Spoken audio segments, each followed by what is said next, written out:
नमस्कार दोस्तों, मैं विकास सुनिया स्वागत करता हूं आप सभी का आपके अपने चैनल स्पीकिंग डेम में। दोस्तों, मैं आज आपके लिए एक कहानी लेकर आया हूं। ये कहानी है रिश्तों पे, रिश्तों की बुनियाद पे, मजबूती पे और किस तरह से आजकल जो रिश्ते बिखरते जा रहे हैं, हम उन रिश्तों को अभी भी संजो के रख सकते हैं एक छोटे से प्रयास से। तो कहानी का भाव जानने के लिए कृपया करके वीडियो के अंत तक बने रहें। तो शुरू करते हैं आज की कहानी। एक बार की बात है, किसी जंगल में एक बहुत विशाल काय बरगद का वृक्ष था। कुछ दिन बाद उस बरगद के वृक्ष की जड़ के साथ एक छोटी सी लता उगने लगती है। धीमे धीमे वर्षा होती है। वर्षा में वो बेल और प्रफुल्लित होती है और धीमे धीमे बढ़ते बढ़ते देखते ही देखते वृक्ष के चारों ओर लिपट जाती है। लता को अपने साथ साथ बढ़ता उगता हुआ देख वृक्ष को अहंकार हो जाता है।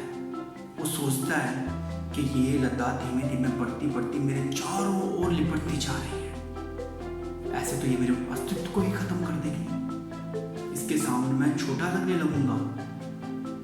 इस बात को सोच वो एक दिन लता पे चिल्लाकर बोलता है, ए लता, तो इस तरह से बढ़ती हुई मेरे चारों ओर लिपटती जा रही है। तुझे अगर रहना है ढंग से रह, अपनी लिमिट में रह, अपनी हद में रह, अपनी दहलीज में रह। अगर तू इसी तरह से बढ़ती गई, मेरे चारों ओर लिपटती गई, तो मैं तुझे उखाड़ के बाहर फेंक दूंगा।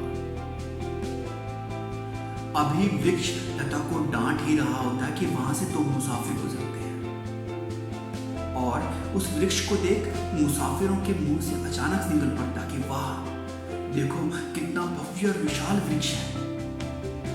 इसकी शाखाएं कितनी फैली हुई हैं, ये कितनी छायादार वृक्ष है और इस पर सुशोभित ये लता कितनी सुंदर लग रही है। हमें थोड़ी देर रुक जाना चाहिए और इस दोपहर में इस वृक्ष की छांव में, इसकी शीतल ठंडी छांव में थोड़ा विश्राम कर लेना चाहिए। जैसे ही वृक्ष दोनों मुसाफिरों की बात सुनता है, उसे एहसास होता है अपनी गलती का। उसे महसूस होता है कि मेरा वजूद इस लता के साथ ही है। इसके साथ होने से मेरे अस्तित्व में और निखार आया है, मेरे जीवन और मूल्यवान हुआ है। उस दिन से वृक्ष लता से माफी मांगता है और दोनों आपस में संग संग धीमे धीमे अपना विस्तार करते हैं, बढ़ते रहते हैं। दोस्तों, ये कहानी जितनी छोटी है, जितनी साधारण है, इसका भाव उतना ही असाधारण। अगर हम इस कहानी के भाव को समझ जाएं तो शायद हमारे जीवन में भी एक अनोखा चमत्कार हो सकता है, हमारे रिश्ते और मजबूत बन सकते हैं। दोस्तों, पति और पत्नी के आपसी सहयोग से, प्यार से शक्ति की उत्पत्ति होती है और हमारा जीवन बहुत ही मधुर और एक सुंदर मीठा गीत बन जाता है।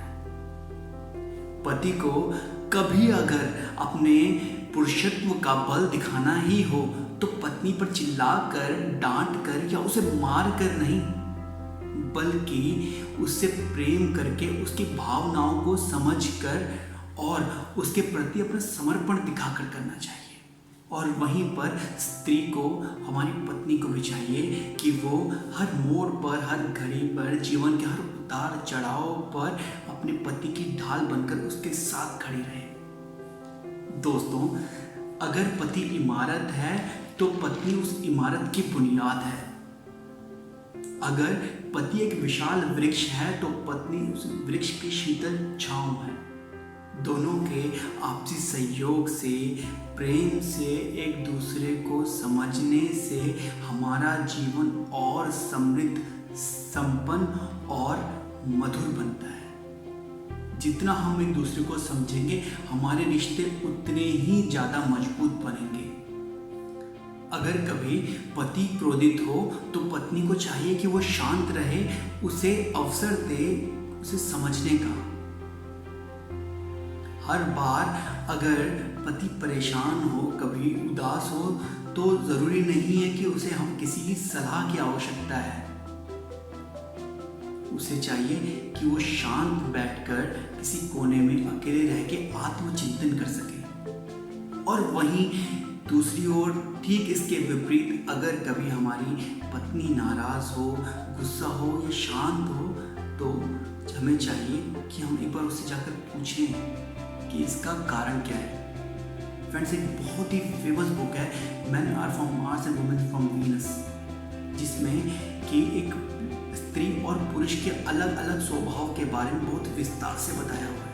हमें ये पुस्तक अवश्य पढ़नी चाहिए। ये हमारे रिश्तों को और भी मजबूत बनाएगा। फ्रेंड्स, फिर कभी अगर किसी के जीवन में ये पल आए कि उनके पति उनसे नाराज़ हैं या उनसे किसी बात को लेकर गुस्सा है, तो कृपया शांत रहें। और उसी तरह अगर कभी किसी की पत्नी उदास हो या क्रोधित हो, तो शांत रहकर उन्हें मौका देकर उन्हें अपने सीने से लगा लें। फ्रेंड्स, अपने ईगो को कभी भी अपने रिश्तों के बीच में ना आने दें। थोड़ी नोक, थोड़ी झोंक, थोड़ी तकरार और बहुत सारा प्यार मिला के ही हमारे जीवन की जलेबी और ही रसीली और मीठी बनती है। फ्रेंड्स, मैं कामना करता हूँ, प्रार्थना करता हूँ इस संसार के हर पति और पत्नी के लिए कि उनके रिश्ते और मजबूत बन सकें। हम हमारे एक दूसरे के प्रति अंडरस्टैंडिंग और भी ज़्यादा मजबूत हो सके और सबके जीवन में केवल प्यार और प्यार हो। धन्यवाद दोस्तों, आशा है आप सभी को ये कहानी पसंद आई होगी। अगर आपको ये कहानी पसंद आए तो प्लीज़ इसे लाइक, शेयर और कमेंट करें और अपना प्यार इसी तरह हमें दिखाते रहें। और आपके अपने यूट्यूब चैनल स्पीकिंग को सब्सक्राइब करना ना भूलें। मैं विकास सोनियाल इसी तरह आपके सामने फिर जल्दी हाजिर होऊंगा कुछ नया विषय लेकर, नई कहानी, किस्सा या कोई कविता लेकर। तब तक के लिए धन्यवाद। जय हिंद, जय भारत। स्वस्थ रहें, खुश रहें।